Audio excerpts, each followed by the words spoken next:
I never imagined I'd be sitting here, alone in this dark room, trembling as I try to put into words the story that shattered the very core of my existence. For 25 years, I believed I was a father, her father.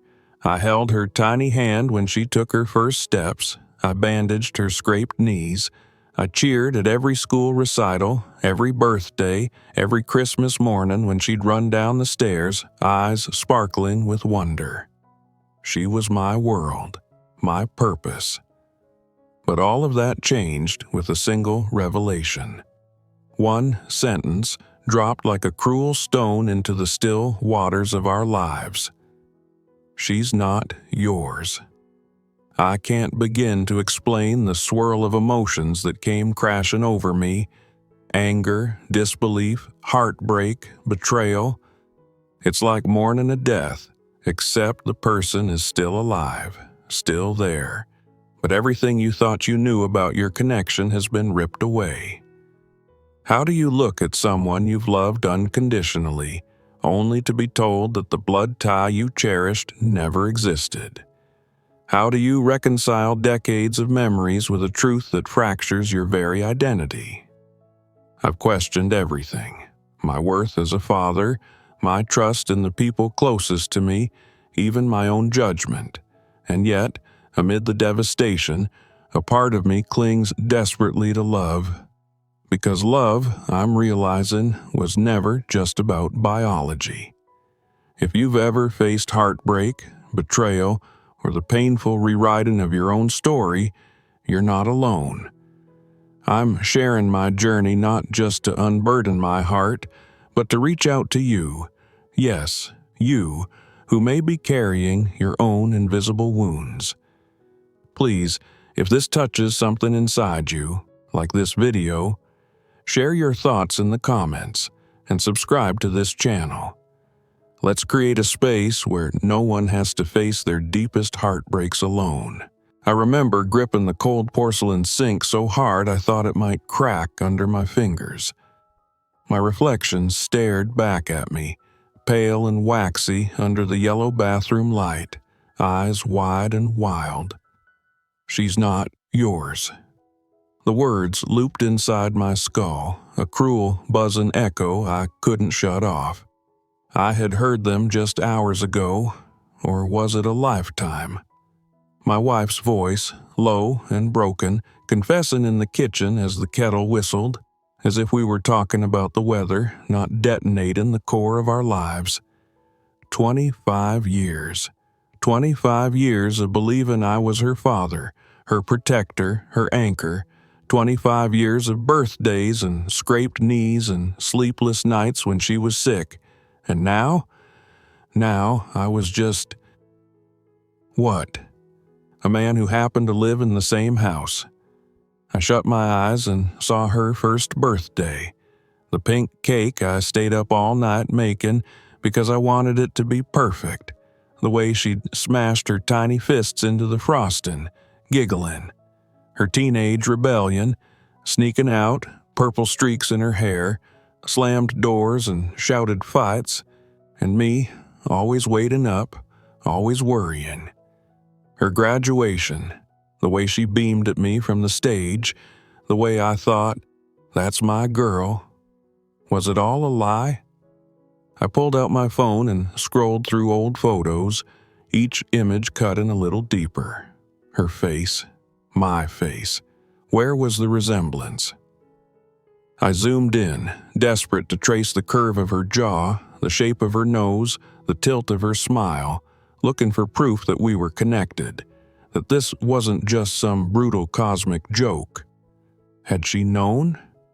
Had she ever looked at me with a flicker of suspicion, a wondering doubt? Or was she just as blind as I had been? I felt something rise in my chest, rage, heartbreak, betrayal, and before I could stop myself, I slammed my fist into the wall. The dry pain shot up my arm, but it barely registered. I needed to feel something, anything, other than this icy hollowness swallowing me whole.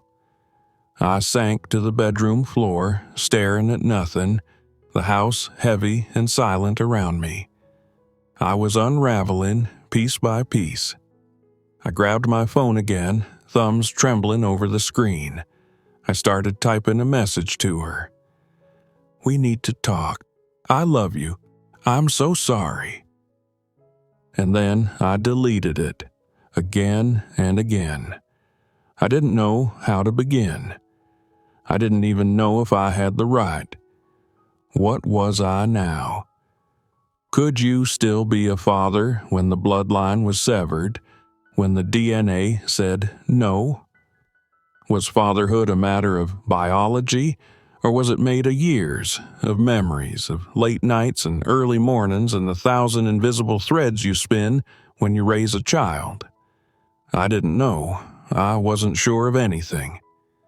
As the sun crept over the horizon, casting a thin gray light into the room, I realized something that chilled me to the bone. I didn't even know who I was anymore.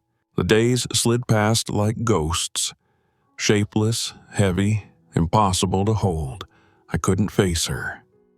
Every time I heard her voice float up from the kitchen, cheerful and light, my chest squeezed so tight I thought my ribs would snap.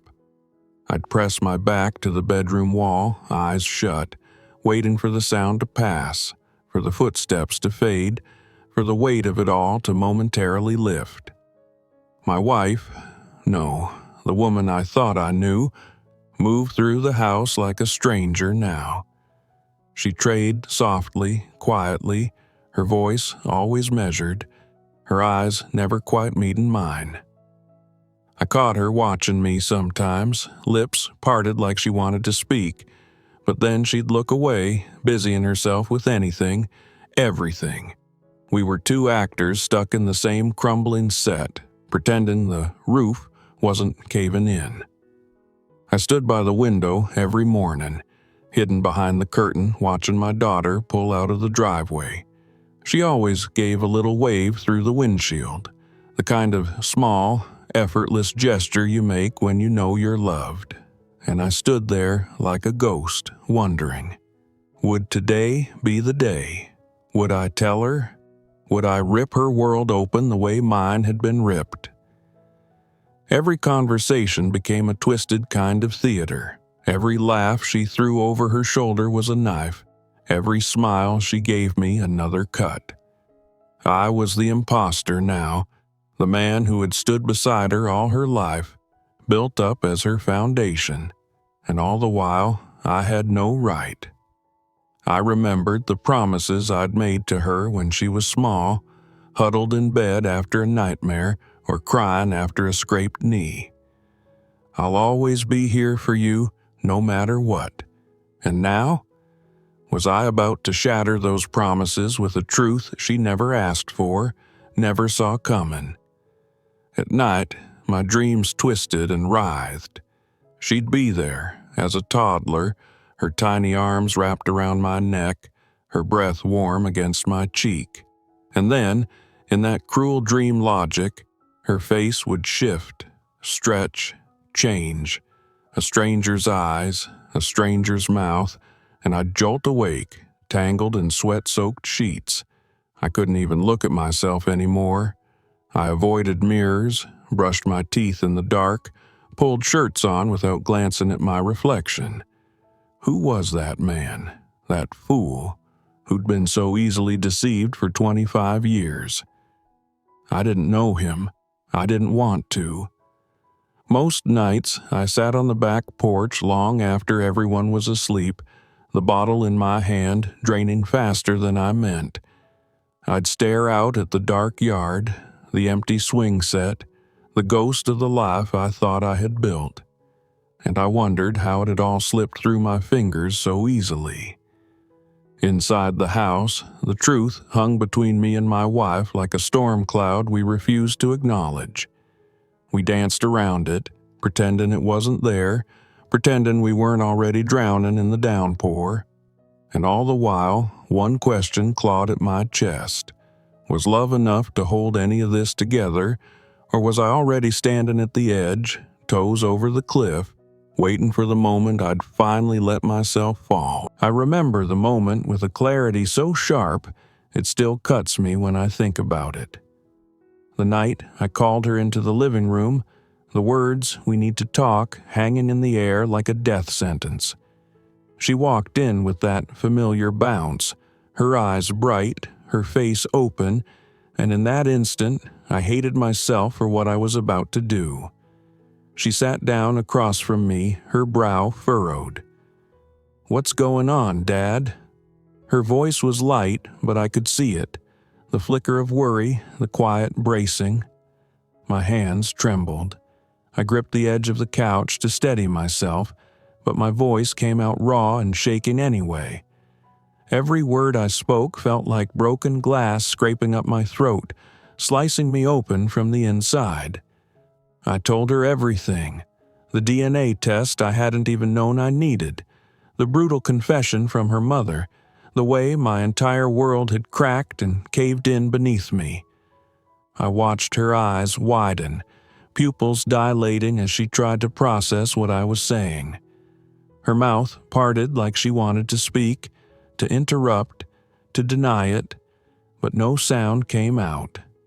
There was a long, unbearable silence where we just stared at each other. She looked at me like she didn't recognize the man in front of her, like I had shapeshifted into a stranger. And maybe I had. Maybe I wasn't her father anymore. Maybe I never had been. Then the tears came. Hers first, fat and fast, spilling down her cheeks.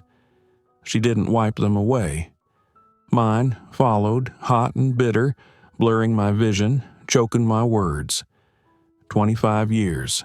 Every birthday, every bedtime story, every scraped knee, every whispered, "I love you," all of it collapsing in on itself, leaving behind nothing but heartbreak and confusion.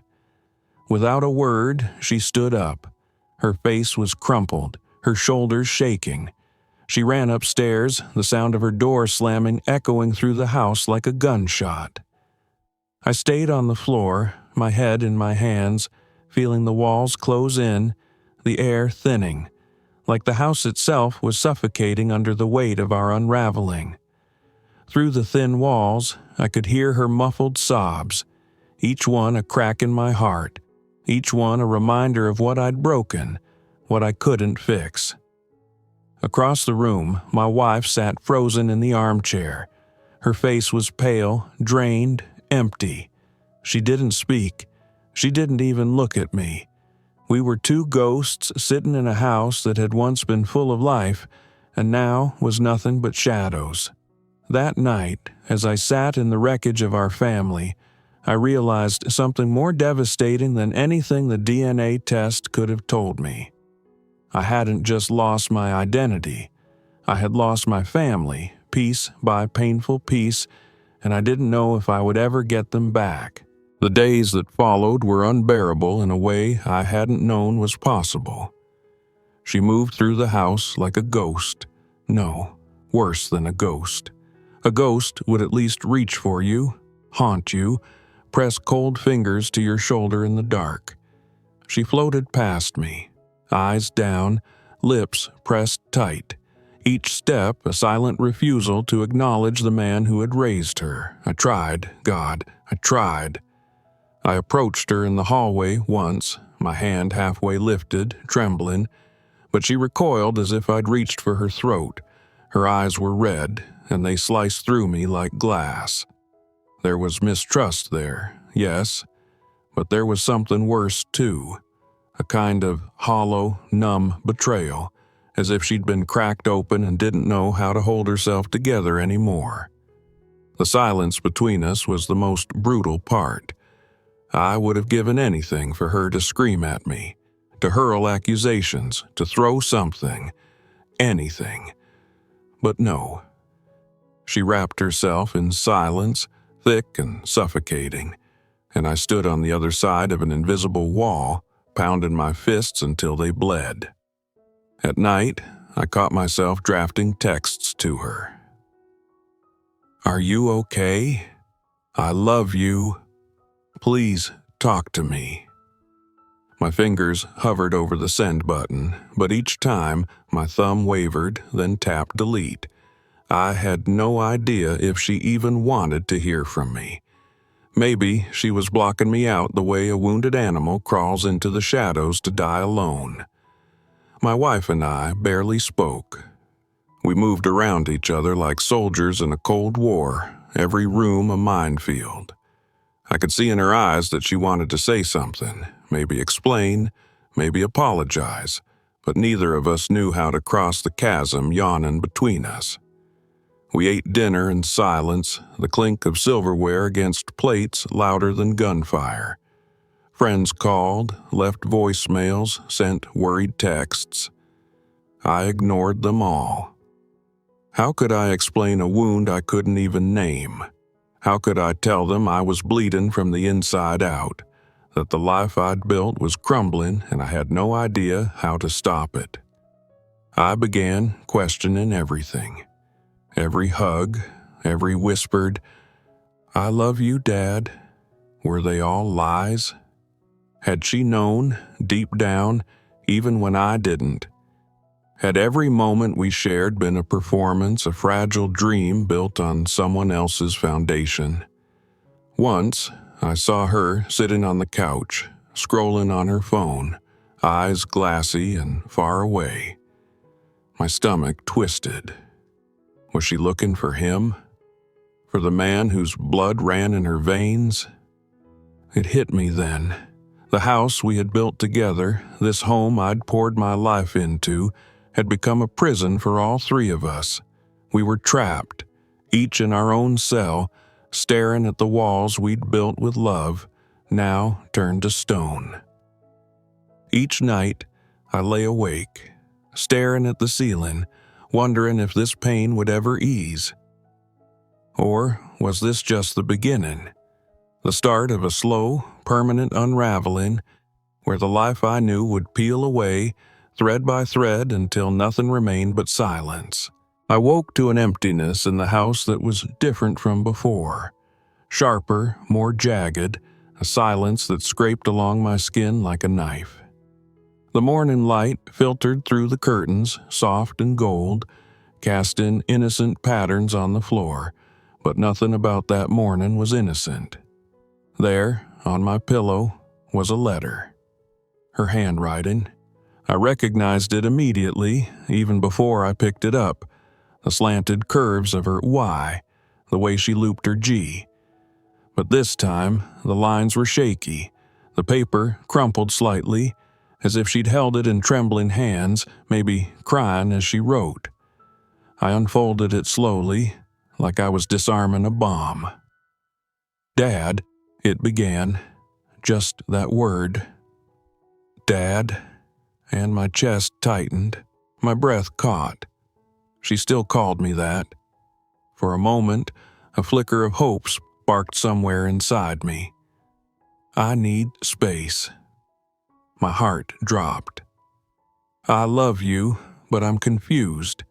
I'm angry. I don't know who I am anymore, or who you are to me." I read the words over and over, my eyes blurring, not sure if it was the morning light or tears. Each sentence landed like a blow to my ribs, knocking the wind out of me, making it hard to sit up straight. She was confused. She was angry. She didn't know who I was to her. I wanted to scream. "I'm your father. I raised you. I stayed up all night with you when you were sick. I taught you how to ride a bike. I held you when you cried over your first heartbreak." But the words on the page didn't care about any of that. "I'm staying with a friend for a while," she wrote. "I need to figure things out." I sat on the edge of the bed, the letter crumpled in my hands, feeling like the world had cracked open beneath me, and I was free-falling into some dark, bottomless place. I could still hear her laugh echoing in the hallway, see her face when she ran down the stairs every Christmas morning. And now? Now she was gone, not because she hated me, but because she didn't know how to be near me anymore. I wanted to chase after her, to tell her she didn't have to figure it out alone, that we could fix this, somehow, some way, but deep down, I knew this was her road to walk. This was her battle, as much as it broke me to stand on the sidelines. My wife came in quietly and sat beside me on the bed. She didn't say anything. She just rested her hand on mine, and for a long moment, we sat there, two broken people in the soft morning light, trying to hold on to something that felt like it was slipping through our fingers. I stared out the window, watching the sun sink lower in the sky, painting the world in shades of fire and shadow. Was this the price of the truth? Or was this the beginning of a new kind of love, one forged not from blood, but from the raw, aching choice to stay, to fight, to believe? I closed my eyes, feeling the weight of the empty room, and whispered into the fading light, "Please come back to me." The house was deathly still, the kind of stillness that vibrates against your skin, makes you hear your own heartbeat too loud, makes you flinch at the creak of the floorboards. I roamed from room to room like a ghost, opening closets, rifling through drawers, tugging old boxes down from high shelves. Dust coated my fingertips, the smell of old paper and forgotten years filling my nose. Somewhere in this house were the answers I craved, or at least the fragments. In the corner of the attic, beneath a stack of yellowed tax returns and crumbling school projects, I found it, the envelope, the paternity test. It sat there like a loaded gun, silent but deadly, a single sheet of paper that had obliterated 25 years of certainty. I knew the result. I knew. But still, I sat there on the attic floor, legs folded under me, staring at the sealed edge as if I could will the contents to change. Finally, with trembling fingers, I called the clinic.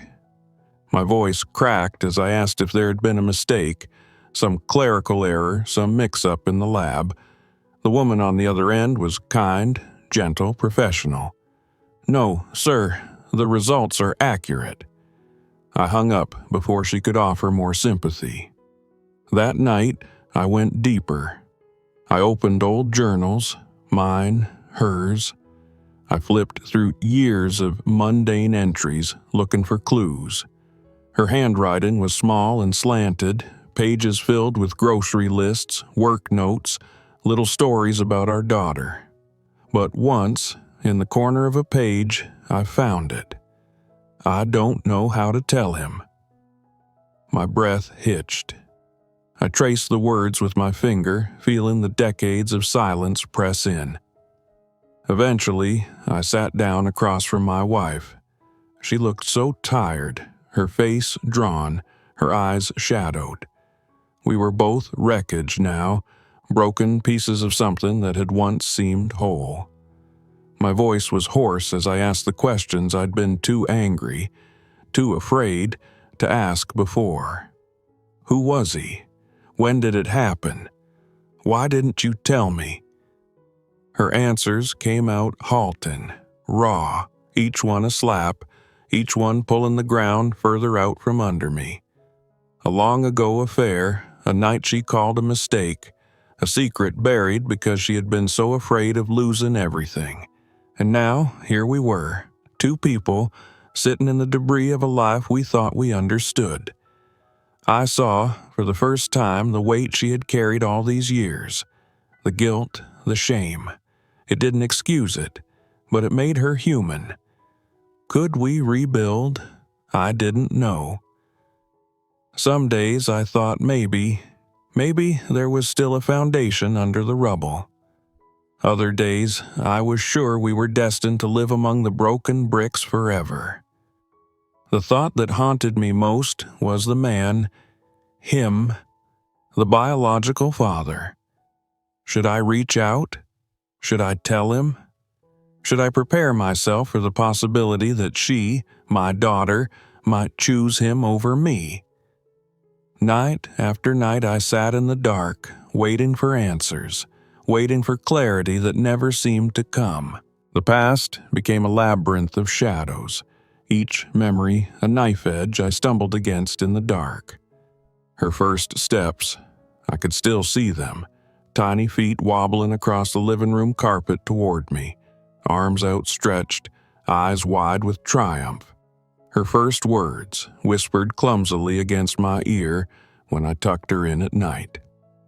For so long, these memories had been warm, solid, the foundation of my fatherhood. But now they twisted and flickered like ghosts, like things I was no longer sure belonged to me. I sat on the floor of her empty room, staring at the faint marks on the wall where we had measured her height over the years, a pencil line for each birthday. My hand trembled as I reached out to touch them. Did biology matter more than this? More than the nights I'd rocked her to sleep when she had a fever? More than the mornings I'd made her pancakes shaped like cartoon characters? More than the time she'd run to me, sobbing, after her first heartbreak? Or was I just telling myself that? Feeding myself comfort and lies so I wouldn't drown? I began to write letters. Long, rambling letters where I poured out everything I couldn't say aloud. I told her about my fear, my heartbreak, my love.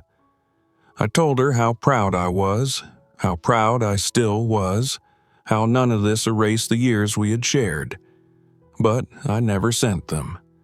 I stacked them in the bottom drawer of my desk, sealed but unsent, each one a confession I was too afraid to deliver.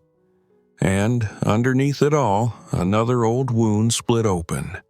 The ache of abandonment from my own childhood. My father, gone before I ever knew him, leaving behind a hollow where a father should have been. That old, familiar hurt mixed with this new pain, and it tangled me in ways I couldn't unravel. My wife and I fought in fits and starts, cruel words flung in raw pain, apologies that tasted like ash. And then we'd cling to each other, desperate and broken, only to drift apart again. We were caught in a grief neither of us knew how to name. I started therapy, reaching for something, anything, that could help me understand why I was unraveling so fast, why I couldn't hold on to any sense of myself. I talked about the loss, about the betrayal, about the sharp-edged guilt, but mostly I talked about her, my daughter. Friends called, invited me out, offered company, but I couldn't face them. I stayed home, pacing the empty house, haunted by the hollow chair at the dinner table, by the echo of a voice that hadn't filled these rooms in weeks. I watched old home videos late into the night, blurry images of birthday parties, Christmas mornings, school plays. I heard her laughter, high and bright, and wondered if that kind of joy would ever find its way back to us. I replayed the last conversation we'd had, dissecting every word, wishing I had said more or less or something entirely different. But it was too late. And every morning, when I opened my eyes, the same hollow prayer rose in my chest before I could stop it. Please, let today be the day she calls. The phone lit up in the dark, its sudden glow slicing through the heavy stillness of the room. Her name. After all this time, after weeks, no, months, of silence, her name shimmered on the screen like a ghost, like a wound ripped open just when the scab was starting to form. My breath caught, chest tightening so fast I thought I might choke. My thumb hovered, shaken, over the green answer button. I felt like a man about to walk onto thin ice, knowing one wrong step could send me plunging into the black. Hello? Her voice was soft, barely above a whisper. Tentative. Raw. I could hear her breath quivering on the other end, that familiar catch in her throat she'd had ever since she was a child, trying not to cry. My stomach clenched. I hadn't heard that sound in so long, and yet it unspooled every memory, every tenderness, every moment I had tried so hard to lock away. I didn't know if I should call, she said. I closed my eyes, fighting the sudden sting behind them. You can always call, always. My voice cracked. I hated that it cracked. There was a long silence, and then she whispered, I miss you. Those 3 words shattered me. They knocked the breath clean out of me, left me clutching the edge of the table like it might keep me upright. I miss you too, sweetheart, I said. And it was the truth, all the truth I had left to give. You don't have to know how to come home. You just have to know that the door's open, always. My love hasn't changed. My arms are still here, waiting. I heard her sob, a soft, broken thing that wrapped around my heart like a fist. And then I was crying too, silent tears streaming down my face as I clutched the phone like it was the only thing tethering me to this world. Do you hate me? She asked suddenly, her voice shaking. I shook my head, even though she couldn't see. Never, I whispered. Not for a second. Not even once. We stayed on the phone for hours, 2 broken people trying to patch together a shattered mixture. We sifted through the wreckage of our story, the betrayal, the confusion, the pain, laying it all bare between us. She told me she didn't know if she was ready to see me yet, if she could walk back into the house, into the space we used to share. That's okay, I told her, throat raw. Take your time. I'm here. As the hours slipped by, I realized something that should have been obvious but somehow felt like a revelation. Love isn't about perfection. It's not about flawless stories or clean timelines or bloodlines that match. It's about choosing to stay, to reach across the chasm, to say, yes, I still want you, even when everything feels broken. And in that moment, in the quiet dark, I knew I would choose her, again and again, as many times as it took.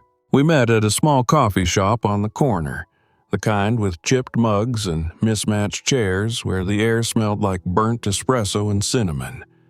My hands were shaking so badly I nearly spilled the coffee when I picked it up. She was already there when I arrived, her hair tucked behind her ears, staring down at her phone, fidgeting. When she looked up and saw me, her face softened, not completely, not all the way, but just enough that I could breathe again.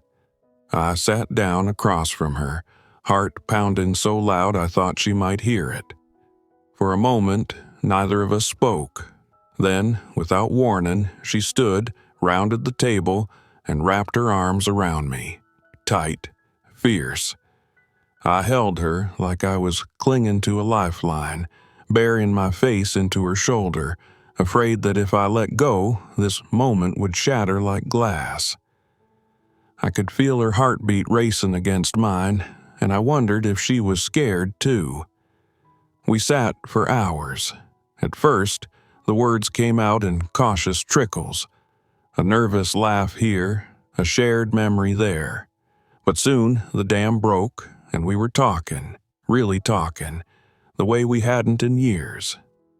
She told me about her fears, the gnawing ache of wondering where she came from, the sharp confusion of feeling like her whole identity had been scrambled. She admitted she was angry at me, at her mother, at the whole damned world, and yet, beneath it all, there was a longing to understand, to stay connected, to not let this revelation define everything. I told her my side, the sleepless nights, the heartbreak, the numb fury I couldn't shake. I told her how I'd questioned everything, my worth, my purpose, my place in her life. And yet, through it all, I confessed, I had clung to the one desperate hope that we might find our way back to each other, that maybe, just maybe, love could outlast betrayal. Later, my wife joined us. She slipped into the seat beside me, her face pale and drawn, eyes heavy with guilt. The three of us sat together, fragile, raw, and utterly exposed. There were no sweeping apologies, no grand declarations.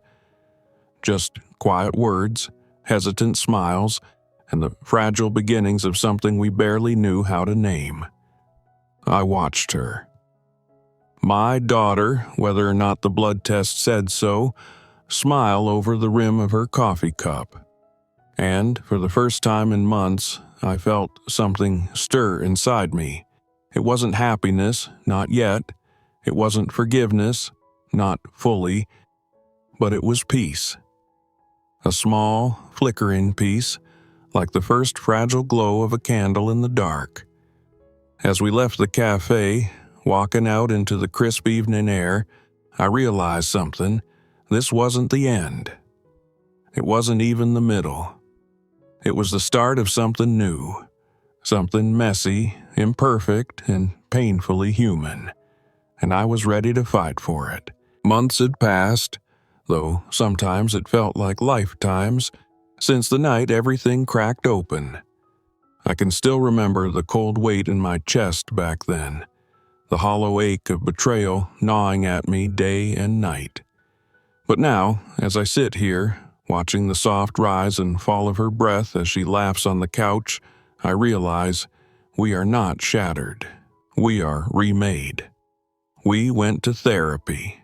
God, I hated every second of it at first, sitting in that circle of uncomfortable chairs, forced to speak aloud the things I wanted to bury deep, to admit my failures, my guilt, my fear.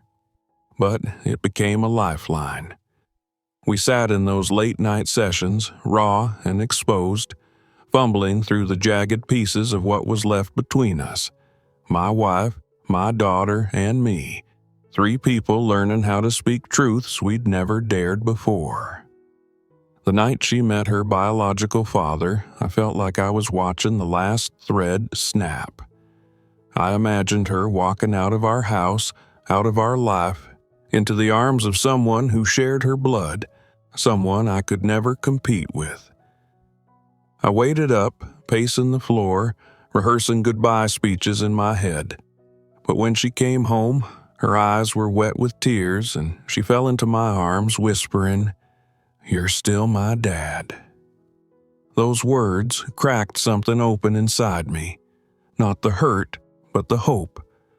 My wife and I had to face each other too. There were nights we sat at the kitchen table, wine glasses trembling in our hands, forcing ourselves to push through the silence.